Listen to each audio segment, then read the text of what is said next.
Post-acute care is really any professional care that a patient receives after being discharged from the hospital in order to improve their recovery and their quality of life.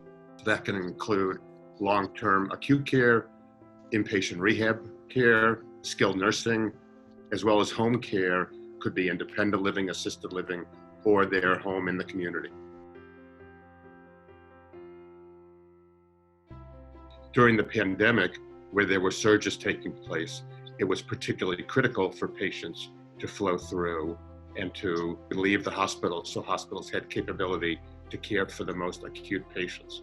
It was very challenging for many of the post-acute providers to fully understand how they could best serve the system while keeping the rest of their patients and their staff and their residents, in the case of skilled nursing facilities, as safe as possible.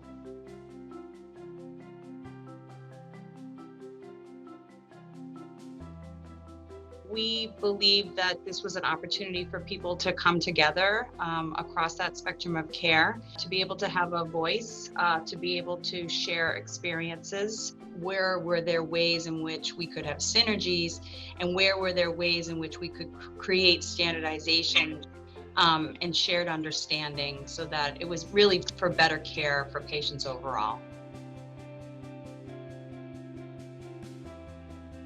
And the group was able to give a lot of good feedback regarding PPE and staffing and testing that was helpful to us. We worked together to put together protocols and policies and shared expectations of where patients are going to be going to and how they can come back and forth. There were a number of very specific outcomes from the group that were very helpful in terms of assisted living, in terms of the step-down beds, in terms of skilled nursing. We were doing quite a bit of work on infection control for the skilled nursing facilities across the Commonwealth to accept patients and keep them safe and keep their staff safe. I think it also highlighted some of the needs that we've been experiencing for quite a long time in terms of really trying to move people and transition people through their journey of healthcare. It did put us in a position where we could more aggressively attack issues and compromise on issues that would be